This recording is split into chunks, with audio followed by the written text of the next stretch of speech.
Hello दोस्तों, आज बात करेंगे हम संतोषी माता के व्रत की, जो कि शुक्रवार को किया जाता है।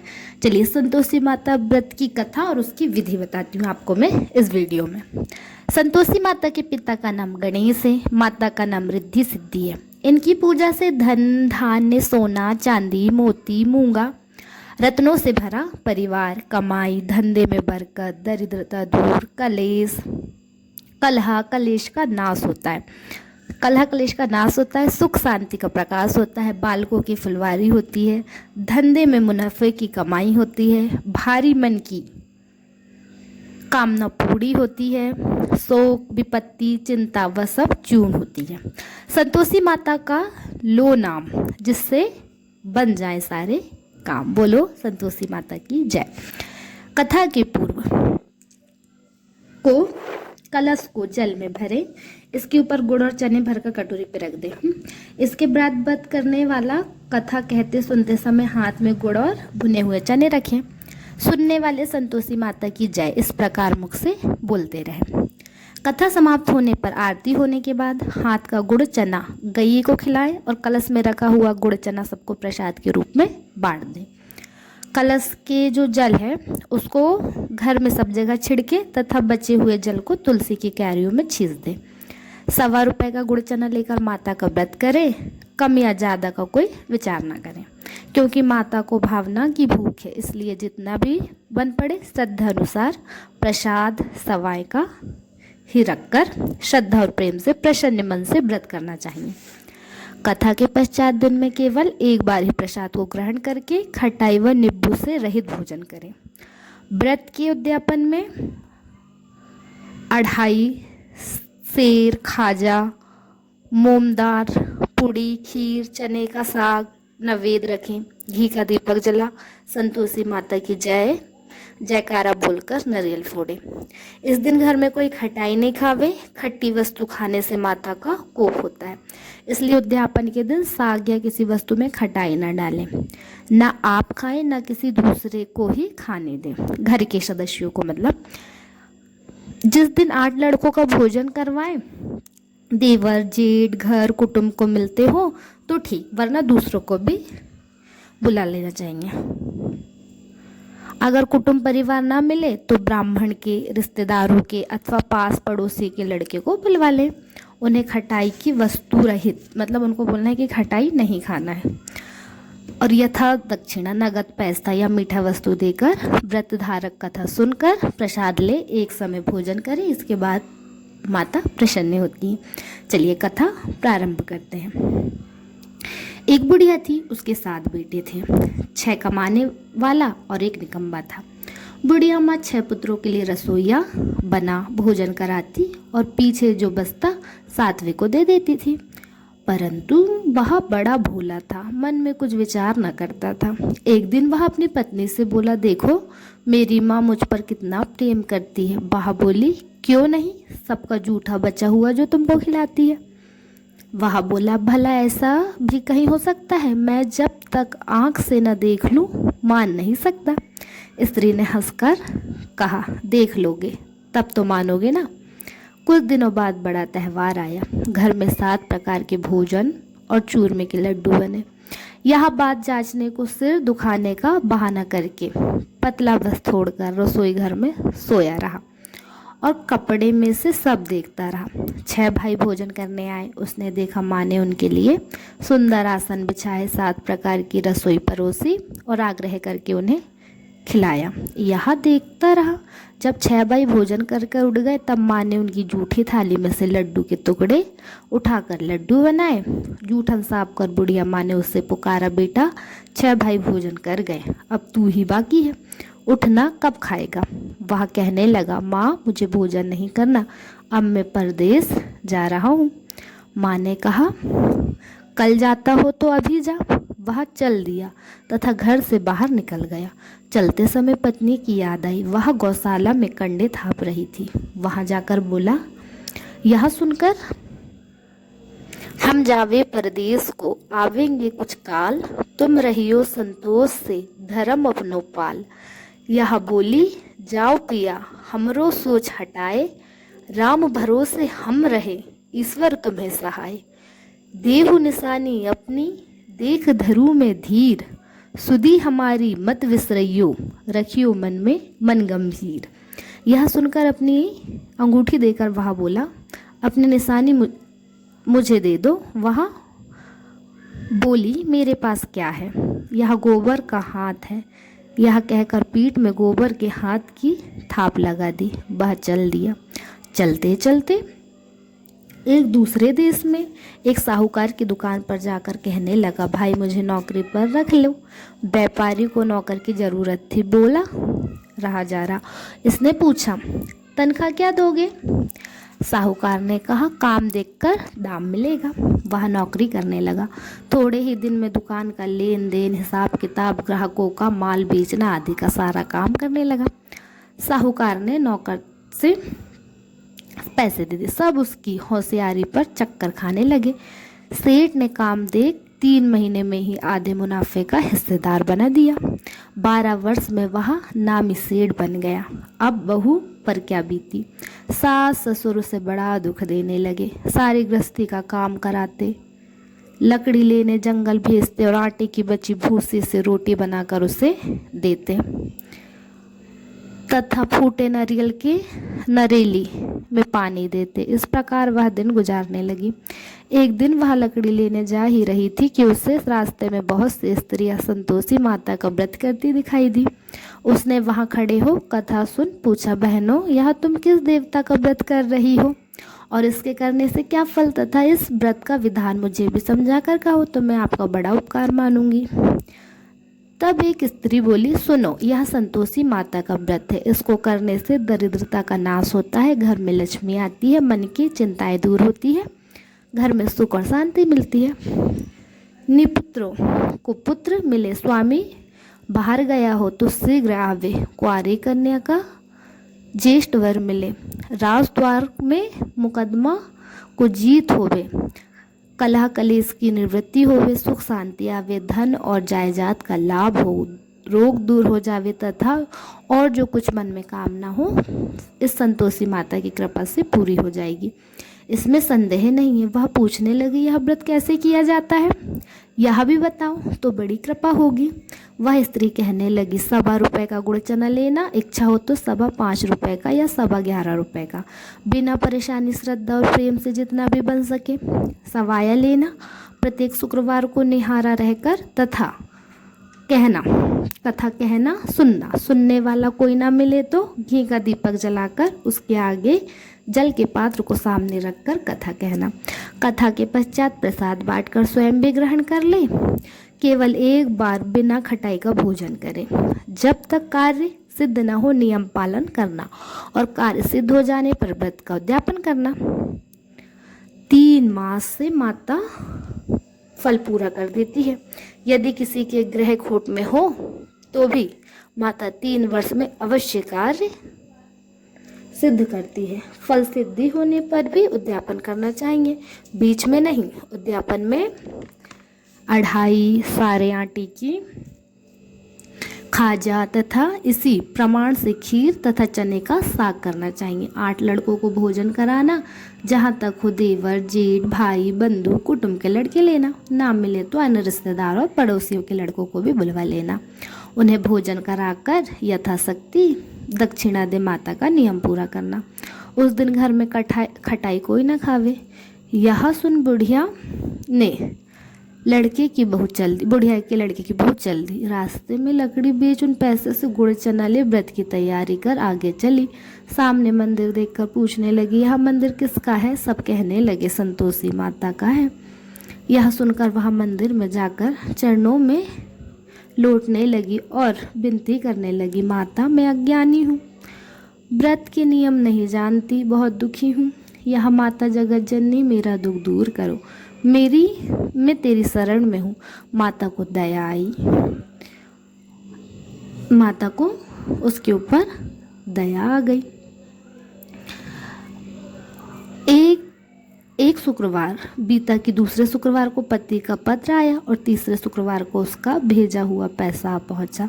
यह देख जेठ जेठानी मुँह सिकोड़ने लगे, इतने दिन में पैसा आया, इसमें क्या बड़ाई है। लड़के ताने देने लगे कि काफ़ी काकी के पास सब पत्र आने लगे हैं, रुपया आने लगा है, अब तो काकी ही खातिर बढ़ेगी। अब तो काकी बोलने पर भी नहीं बोलेगी। वो बेचारी सरलता से कहती, भैया कागज रुपया तो हम सब के लिए अच्छा है। ऐसा कहकर आंखों में आंसू भरकर संतोषी माता के मंदिर मातेश्वरी के चरणों में रोने लगी। माँ, मैंने तुझसे पैसा कम मांगा, मुझे तो अपने सुहाग से काम है। मैं तो अपने स्वामी के दर्शन और सेवा मांगती हूँ। तब माता ने प्रसन्न होकर कहा, जा बेटी, तेरा स्वामी आएगा। वह खुशी से बावली होकर घर में जा काम करने लगी। अब संतोषी माँ विचार करने लगी, इस भोली पुत्री को मैंने कह तो दिया तेरा पति आवेगा, परंतु वह तो स्वप्न में भी याद नहीं करता। उसे याद दिलाना मुझे ही जाना पड़ेगा। तब माता जी उसके पति के पास स्वप्न में प्रकट होकर कहने लगी, साहूकार के बेटे सो रहा है या जाग रहा है? अब कहने लगा, माता सोता भी नहीं हूँ, जागता भी नहीं, मैं तो बीच में ही हूँ, कहो क्या आज्ञा है? माँ कहने लगी, तेरे घर बार कुछ है या नहीं? वह बोले, मेरे माँ बाप है, बहू है, भाई है। माँ बोली, पुत्र तेरी घरवाली घोर कष्ट उठा रही है, तेरे माँ बाप उसे बहुत त्रास दे रहे, तू उसकी सुध ले। वह बोला, हाँ माता जी, परंतु जाऊं कैसे? परदेश की बात, लेन देन का हिसाब नहीं, कोई रास्ता नहीं, कैसे जाऊं? माँ कहने लगी, मेरी बात मान, सवेरे नहा धोकर संतोषी माता का नाम ले, घी का दीपक जला, दंडवत कर दुकान पर जा बैठ, तेरा लेन देन चुक जाएगा, जमा का माल बिक जाएगा। प्रातः उठते उसने अपने इष्ट मित्रों से सपने की बात कही। एक बूढ़ा बोला, देख भाई, मेरी बात मान, देवता ने जैसा कहा वैसा ही कर, इसमें तेरा क्या जाता है? वह बूढ़े की बात मानकर नहा धोकर संतोषी माता को दंडवत कर घी का दीपक जला दुकान पर जा बैठा। थोड़ी देर में क्या देखता कि देने वाले रुपया लाने लगे, लेने वाले हिसाब लेने लगे। कोठे में भारी सामानों की खरीदारी, नगद दाम दे सौदा करने लगे। शाम तक धन का ढेर लग गया। ऐसा चमत्कार देख प्रसन्न हो घर जाने के वास्तव गहना कपड़ा सामान खरीदने लगा। यहाँ के काम से निपट तुरंत घर को रवाना हुआ। यहाँ बहू बेचारी जंगल में लकड़ी ले जाती, लौटते समय रोज माता जी के मंदिर पर विश्राम करती है। कुछ दूरी पर धूल उड़ती देख वह माता जी से पूछती है, हे माता, यह धूल कैसी उड़ रही है? माँ कहती है, हे पुत्री, तेरा पति आ रहा है, अब तू ऐसे कर, लकड़ियों के 3 बोझ बना ले, एक नदी के किनारे, दूसरा मेरे मंदिर में और तीसरा अपने सिर पर रखना। तेरे पति को लकड़ियों का गट्ठा देख मोह पैदा होगा, वह यहाँ रुकेगा, नाश्ता पानी बनाकर खाकर माँ से मिलने जाएगा।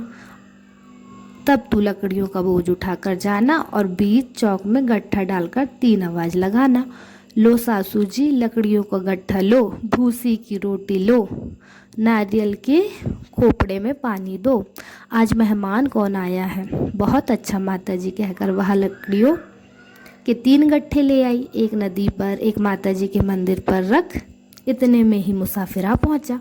सूखी लकड़ी देखकर इच्छानुसार भोजन बना, विश्राम लेकर वह गांव को गया, सबसे प्रेम से मिला। उसी समय उसकी बहू सिर पर लकड़ी का गट्ठा लिए उतावली आती है और आंगन में डाल जोर से 3 आवाज देती है, लो सासू जी लकड़ियों का गट्ठा लो, भूसे की रोटी दो, नारियल के खोपड़े में पानी दो, आज मेहमान कौन आया है? यह सुन सास बाहर आई और दिए हुए कष्टों को भूलने हेतु कहती है, बहू ऐसा क्यों कहती हो? तेरा मालिक ही तो आया है, आ बैठ, मीठा भात खा, कपड़े गहने पहन। इतने में ही स्वामी आता है और अंगूठी देख व्याकुल हो माँ से पूछता है, माँ ये कौन है? माँ कहती है, आज 12 वर्ष से सारे गांव में जानवरों की तरह भटकती है, घर का कुछ काम नहीं करती, 4 समय आकर खा जाती है, तुझे देखकर भूसी की रोटी और नारियल के खोपड़े में पानी मांगती है। अब वह लज्जित हो बोला, ठीक है माँ, मैंने इसे और तुम्हें भी देखा है, मुझे दूसरे घर की चाबी दो, हम उसमें रहेंगे। तब माँ बोली, ठीक है बेटा, तेरी मर्जी। यह कहकर चाबी पटक दी। तब उसने तीसरे मकान में जा तीसरी मंजिल के ऊपर का कमरा खोला, सामान जमाया, वहाँ राजसी ठाट बाट बन गया। बहू सुख भोगने लगी। जब अगला शुक्रवार आया तो उसने अपने पति से कहा, मुझे संतोषी माता का उद्यापन करना है। उसका पति बोला, बहुत अच्छा। तब तुम तुरंत ही उद्यापन की तैयारी करने लगी। जेठ के लड़के को भोजन के लिए कहने गई। उसने मंजूरी किया, परंतु जेठानी ने अपने बच्चों को सिखाया, देखो रे, भोजन के समय सब लोग खटाई मांगना, जिससे उसका उद्यापन पूरा ना हो।